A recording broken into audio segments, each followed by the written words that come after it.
Welcome to Bloom Today. We have a show with lots of personality. We'll be talking about codependency versus healthy relationships.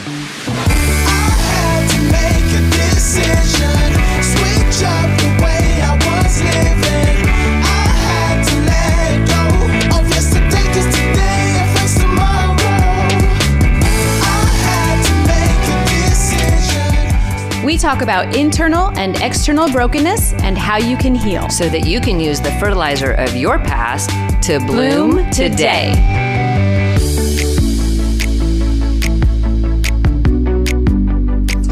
Welcome, everybody. Today we're talking about codependency versus healthy relationships. That's right. There is such a thing as healthy relationships. Last time I checked, there was. You know, we've worked really, really hard at building a healthy friendship and a healthy relationship, and a healthy relationship with others as well. And so, I think that's probably one of the hardest things I've ever done. Being intentional about relationships. When it's one of those things, the patterns, relational patterns we have from when we're young and the ways that plays into our story affect what we think is healthy and what we think is normal. And in my case, I thought healthy and normal was enmeshed and codependent from a commune cult kind of upbringing where corporate codependency, it's what I like to call it. Yeah. Corporate codependency meant there were no boundaries anywhere with anybody. And when you're talking about 100 people all together. And so then you talk about it in relationships. I'm like, I don't understand. It was most of my life. I had no idea what people were talking about when they were talking about unhealthy relationships or codependency. I'm like, that doesn't even make sense. Yeah. Well, codependency plays out in so many different ways. You know, I went to Codependence Anonymous for a while and reading through their literature was overwhelming sometimes because this is how it plays out, you know, in this way, and it's just page after page after page. And it can be a little confusing to identify, and lots of people who have been extremely codependent, I know, have been in a very extreme denial that they're so not codependent. And if you had looked at me, I would have seemed actually was and still am. I'm a very independent person. I don't like to ask for help, but that doesn't mean... I know that. Yeah. That doesn't mean I wasn't codependent, though. I still, at the core, really relied on someone else's approval in order to be okay with myself, in order to find my value. And I needed someone else's love to be, and I need someone else's approval in order to be okay and restful. Otherwise, I was consistently trying to earn it, to win it, to gain it so that I could rest and relax. And then I was also overly empathetic as well. So, you know, my friends, my best friends, whatever they were going through, whatever struggles they were going through, if I wasn't feeling that struggle myself, then I felt like I was a terrible friend. Right. And in reality, all I was doing was just going, you know, sinking with the ship instead of, you know, helping to bail anybody out. It was just, I was adding to that spiral, and I wasn't able to have my own feelings. I didn't know where my feelings began and ended anymore. So I've heard some people say, well, codependency is just an addictive relationship with somebody who is an addict of some kind. Ah, yes. Not necessarily. Yeah. So if I don't have a known addict, which of course in my world meant the only addicts there were chemical addicts. Like, so it was chemicals, it was alcohol, it was something that was drugs of some kind. Right. Those were the only addicts, first of all. And second of all, if I didn't have somebody in my family or in my immediate circle that was that type of addict, then I couldn't be codependent. Like, what are you talking about? I don't fit that. Right. Except for the fact that codependency was so hardwired and trained into my system that there wasn't a healthy relationship in sight of any kind. Like, I had it, the lens was so skewed in my vision of what was healthy and what wasn't, that everything that I was around was twisted out of whack. And in my case, it was codependent because, like I said, corporate codependency. It takes a village, except in my case, it took... it was, let's enmesh the entire village and everybody's family, and there are no boundaries, and there's no sense of self outside of the community. It wasn't even just outside of a relationship. It was, if you try to put boundaries anywhere in that community, then you were being selfish, you were being mean, you were being ugly to people. You were labeled like, and rude. accused and being shut down from that independent place. And no, you can't do that. That's like terrifying. You can't be your own person anymore who God created you to be. No, and I didn't start recognizing any of that until I was in counseling. And a counselor kept trying to explain it to me. And I'm like, I'm so confused. I don't understand. And that was after my divorce.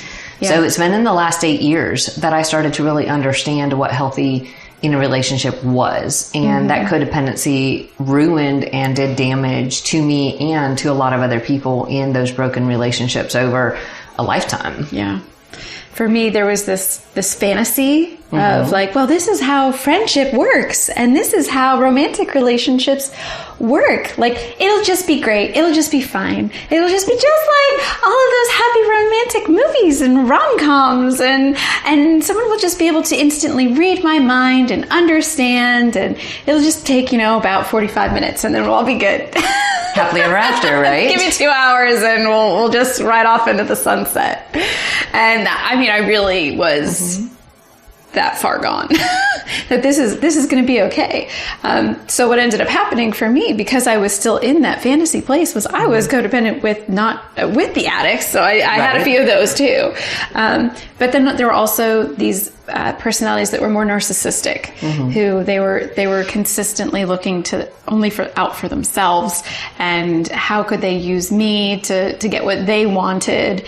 And I could not even fathom that kind of personality existed, because it was so opposite of my codependent, let me help you, let me give, that I just could not even fathom that existed. So that fantasy world was, it put me into such a bad place and really brought me down to a place where I did turn to alcohol to just numb out all of that pain. It's really one of the, it's like this codependency it's just the silent killer of myself and of selves in general, I guess. Yeah, and thinking about that with the narcissistic, you brought that up. Yeah. And I'm like, those were just the interesting people. Because the love bombing and the mind games and the gaslighting and the whatever. Yes, and that's why it was it was fantasy, because they lived in their own little fantasy world too.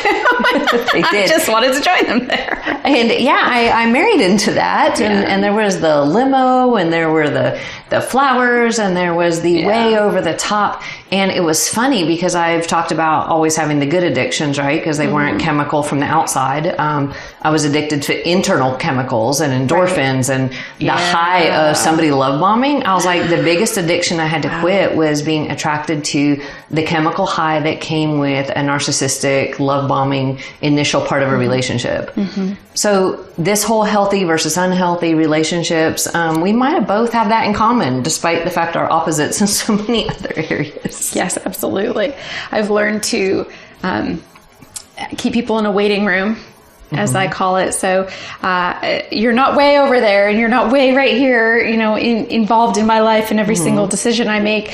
But I'm not totally rejecting you either. I mean, let's have an in-between place where there's a safe space where I wait to see what your character is, because it's not just what people say, it's what they do.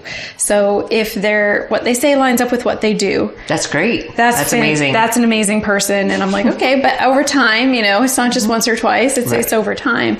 And so I will allow people in further and further, the more their character is revealed to be a healthy character. But there's some people that, will say what they do, but they're still wanting to, what they're saying is all the codependent things, and they want to drag me into that again.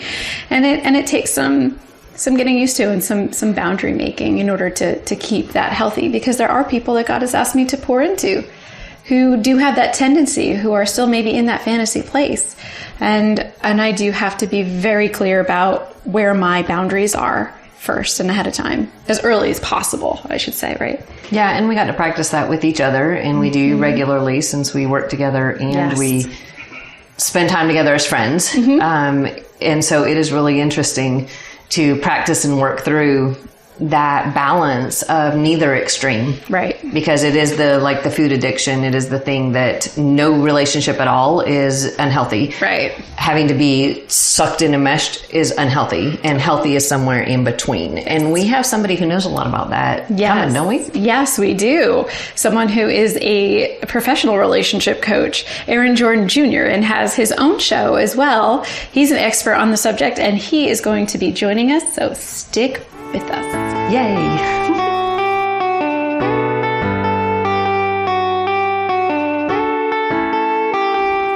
Aaron Jordan Jr., the man In the house. That's the what they media said. personality in the house. Thank you so much for being here. I appreciate you guys for having me on your show today. Yeah, we're talking about relationships, healthy relationships. Wow. They call me the relationship. So yeah, so you'd be a great expert for this. We shall see. You have a little bit of experience Just a though little- just in a this little bit. area, right? Yeah, all too well. Yeah, with your own personal story. Yeah. Yeah. I tell people that your story is not meant for you, it's meant for others. So a lot of times in this good. space of dating, relationships, personal development, I think a lot of times we get in our own way and we sabotage our own happiness in this regard. And so in doing so, it's like we subconsciously set ourselves up to fail sometimes. So, So tell us how you did that. Speaking of stories. People love this story. I call it 3 rings, 3 engagements. I was actually engaged 3 times. I bought 3 rings all within an 18, 24 month period. Wow. So That's you a were, whole nother show. you I were- didn't get the rings back, but I did. but you were on a mission to was- get married. It sounds like that's Well, I wouldn't say it was on a mission, but I think it was something within myself I was yearning for. And it was one of those things where I needed the validation of love, but I went all about it wrong. And so just listening to that 3 rings, 3 engagements, you can know where the psyche of my mind was. You can know the dark space I was in. And so, I went through a full depression in that regard, because I'll tell you this, all of my relationships ended the exact same way. How?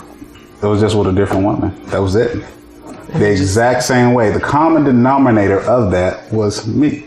And it's like I was pointing fingers at others, but didn't realize that 3 was pointing back at me. Oh. Yeah. So you're accusing, telling other people what they're doing, these women what they're doing wrong. Exactly. I was projecting my pain onto them, but I was running from it. Does it make sense? Wow. Yeah.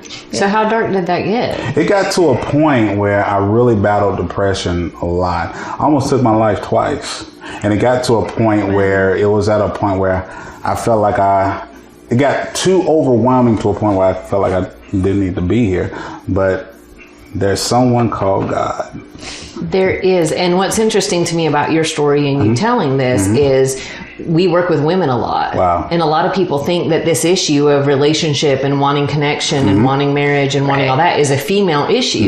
And that men are the ones that want to be independent and run off and do their own thing, and that they don't really want commitment or relationship. And here you are telling us that what broke you in that space was that desire for connection and relationship, and the fact that women were the ones who were not willing to follow through on that. And so I think it's a huge thing for women and men to go, hey, there's no stereotype when it comes to a need for love and connection. Right. It doesn't make you weaker. It doesn't. And the thing with us men, we're not taught to reveal our emotions. We're taught to be strong, and we're taught to bury them deep. But the thing is, when you do that, it's an inward explosion. And so it's like a volcano erupting. Right. And so it's like it's one of those things where in order for us to release our pain, I became very promiscuous. And so it was to a point where I had a temporary fix. I was putting a Band-Aid on a permanent scar, pretty much. And so it was almost like an addiction, a chemical addiction as well. Yes. It's just a different type. Right. Like I said, internal chemicals instead of drinking or drugs. Exactly. You're still getting a chemical high. Exactly. And it's still a point that, you get that temporary fix, but next couple of days go on, it's like you're feeling and you're yearning for that temporary fix again. Right. So it get to a point where I had to really, really get to a point where I had to have my come to Jesus moment. And I was like that prodigal son running from your calling. And it was to a point where I couldn't run anymore. And it was to a point where it had to stop me in my tracks. My daughter, she was just born at the time in 2005. And so it was to a point where if I left or if I took my own life, who would be here to pave the way or model the way for her? Who would she be able to look up to? You know, so it was one of those things where I had to really dive in deep in prayer and just say, God, I need you. I need you right now. Had you grown up in the church? Yeah, I had. Okay. I had. Okay. I was, yeah. So it wasn't a come to Jesus as in the first time you're meeting him. No. But it was a deeper connection where it's saying his voice said that you are called. You can't when a person is called, you can't just do anything. Like Jonah, you can't run away. You can't do anything. It only makes it 10 times worse. Exactly. It's bad. I know. Yeah. I got my Jonah story too. I think we all have that Jonah story where we're running from our calling. But at the end of the day, before we leave this earth, we have to fulfill our purpose because we'll be fulfilled. Or we fail. Exactly. And we end up with the consequences of not fulfilling our purpose. So, wow. So you did change that around and start going to God. Where did that go? So it was at that moment, that second time I tried to take my life. It was at that moment when he revealed to me, he said, I have a bigger purpose for you in your life. So I need you here to fulfill that purpose. And so when I got to the point of doing the homework on myself, when I say homework, getting to the point of actually sitting at the table of your pain, taking ownership of your pain, and actually beginning to do the work, not just talk about it, but just actually face it instead of running it from it. It was a lot of emotional nights. It was a lot of painful nights. It was a lot of nights where I just felt like, okay, well, I need to go get that temporary fix again. But the thing is that it doesn't solve anything. Right. It's just a temptation. It was a temptation. Well, and there's always more shame. Most because definitely. Any addiction and any kind of sin always heaps on more shame. The enemy does that. So you're not getting any help out of that. Yes. It's messy. It's very messy. And then on top of that, you're packing on emotions because when you're going from relationship to relationship to relationship, I call that you're being emotionally schizophrenic because you're packing on emotions on top of emotions on top of emotions. Right. If you're not processing it and you're not processing and dealing with it, because the thing is, relationships are more spiritual than it is physical because you're dealing with the emotions. And so if you haven't released yourself and given yourself that time to heal, you're carrying a piece of that person with you. And then it says the two shall become one. So especially if there's sex involved. We're going to pass around the collection plate today. She said something right there. Man. Right. You know, it's one of those things we do have to face in that it's not just a thing, a physical thing or whatever. It is a spiritual thing. And there's a whole bunch of tearing that goes on the inside when we've connected with people in a destructive way. Which promiscuity does connect you with person after person, and then you've got to tear and separate and heal from all of this damage you've set up. And then if you don't, then you find yourself in a position, you're in that next relationship, and you're starting to critique that next relationship and say, you remind me of what I just left. But the thing is that it's gonna hurt. But it's going to be hurt 10 times worse, but it's with a different person. Right. And all that pain from all those other people. Keep carrying. It's like a lot of baggage that you're carrying. And so the person that's specifically designed for you can't see because you're coming with a lot of baggage. Well, they're not going to want you if they're the kind of person you actually want, that person of value and integrity and purity and whatever that you're looking for to connect with. And I'm grateful we all get secondary purity and God gets to forgive all of our past. Praise God, But to become the person they would want to connect their lives to for a lifetime, it doesn't work if we're in that crazy cycle. It doesn't. And the thing is that when a lot of times people fall into what I call triggers. You know, I have a story, and when I at that moment when I thought that I was ready to move on, me and this young lady, we was actually walking. We was on a date, walking in a mall and everything like that. Seemed like a lot of dates happen in a mall or going by the food court or something, right? So we was walking in the mall, we was holding hands, and a person that I had a very emotional connection with in a relationship, I saw him coming out of my peripheral vision. The thing that happened let me know that I was not over that person. Saw that person, I instantly let the young lady hand go. And so that was a clue. Yeah. And so in that moment, my body language shifted, and then all of a sudden I caused problems that I didn't need to have. Right. So now the person I'm with asking questions. Of course. Saying, okay, well, what's wrong with you? And then don't let the person come and say something to you. Say, hey, how you doing? Haven't seen you in quite some time. And that causes more problems. So it's one of those things that, I live by this motto: thoughts are things, they manifest into reality. So whatever you can conceive in your subconscious is what you can manifest into reality. So if you have not dealt with that hurt, dealt with your pain, dealt with all of the tumultuous hurt, you're going to just attract it into your life. You're going to be on a roller coaster. Yeah, hurt people hurt people. Exactly. And you end up hurting other people because you've never dealt with your own. Exactly. Yeah. Always. My goodness. Oh, we know a lot about triggers at this table. Where you're in the right place, talking about how those things, trigger, and you're not sure. Especially when you're going into a healthy relationship, you can still have those triggers, and that doesn't mean that you can't have a healthy relationship with others. But it does mean if you're aware. If you're aware, If you're to work it through. You can work it through. Most definitely. But you're wearing a wedding ring, so your story did not end there. Yes, I made sure I had it on.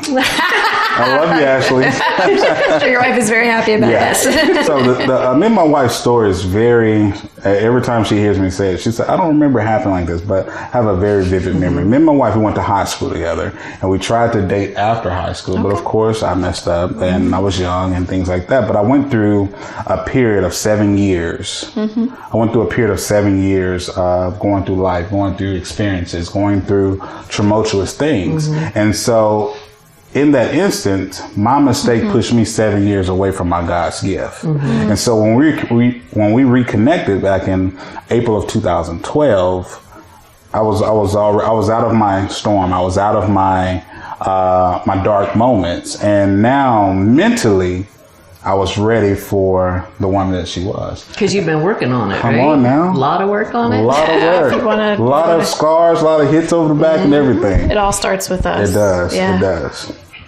And so now we'll celebrate 8 years of marriage next year. Woo! So Congratulations. I appreciate this, man. That is awesome. Yeah. Working through stuff, right? Yeah. Working through a lot. The little things that come up, I'm sure, because our past comes with us Most until definitely. we've dealt with it and walked through it, and we've actually taken that time to get that junk and that baggage. You know, start breaking it off and dropping it off and giving it to God. And I always tell people, take that baggage and put it at the foot of the cross. Come on now, just lay it at the altar.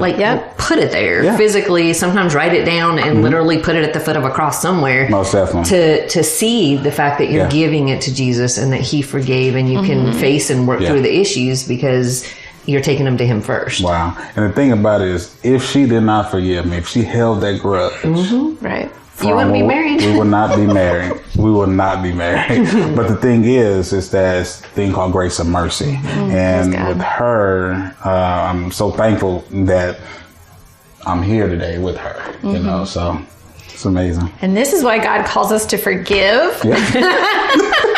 Yes. Because there can be that blessing, that restoration that happens, and that gift that He wants to give us. But if we're not available to release and forgive, we can miss out on the blessing that God wants to give us. Yeah, and we don't have a chance to build the healthy relationship, which is actually God's plan for us and His design, because we're too caught up in whatever the damage is of the unhealthy relationship. And then sometimes we try to be God and try to say, okay, well, God, I know you may have that person, but I want this person right here. And so, and instead, we continue to push ourselves back from our God's gift. So we're choosing fantasy instead instead of the reality God has. And that's a whole nother, we can have an hour conversation about that. Totally. Or we're asking him about a person. I did this. God told me, oh, you're gonna have a ministry. It's gonna be about codependency. And I said, okay, but what about this guy that I'm dating? Is that going to be like the person that you have for me? Because I was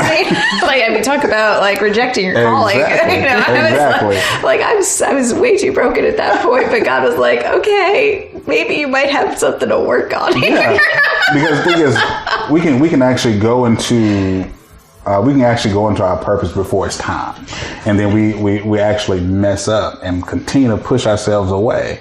So that's why I say you have to be mentally prepared. Right. Making it happen, forcing it to happen. Yes. Yeah. That's not good in relationships or in your calling. No, it's not either way. None whatsoever. We always ask God to not let the ministry outgrow our character development. Yeah. And so it is always, God, walk me through this so that I can be in ministry or in relationship or in whatever, in a place of health. Yeah, most definitely. Surrender, a place of choosing God first. Wow. And that way it doesn't have to then be destructive. Wow. Because it will be destructive if we're not doing it in line with God. Yeah. And it sets us up when we're not in tune or in line with the calling and the purpose that God has for us. We continue to go down this self-destructive path. Absolutely. And been there. it never ends well. Even though in our mind we're thinking like, okay, well, I know what I'm doing, or I know this. We can work through all our problems. We can work through everything. But the thing is that something that's temporary, we always try to make it permanent, and that really sets us up for a disaster. It does, and the cool thing though is that God will take every bit of that, every bit of it. The brokenness and the pain and the hardship and whatever it is, all the mistakes, and now God uses that in your ability to help other people because you actually would understand me talking about, oh, I was stuck in this and this was messed up and I ran here and there, and you'd be like, girl, I know what you're talking about. I know everything you're talking about right now. And I was trying to hold on to the thing over here, and God said, let it go. And sometimes we outgrow people. Yeah, we do. Because we are working in our purpose and we are moving forward in that. And we're just still trying to hold on to a person that might be part of our past and not part of our future. And the thing is, we get comfortable holding on to the idea. Right. It's the fantasy. The fantasy, just like you mentioned earlier. Holding on to the idea of what could be if we got here, or what could be if that feeling we had once before. So, and instead, we need to surrender to God and do it His way, right, Jenny? 100% of the time. 100% of the time. It's not easy, but, it's not. But I highly recommend it. It's definitely the only way that we can do anything really surrendered to Him. Yeah. Thank you so much for being here. Oh, man, I appreciate it. Thank you for sharing your story, for being vulnerable with us. Thank you for sharing hope. There is healthy, there are strong men who do feel and process. And that's how we use the fertilizer of our past to bloom today. Awesome.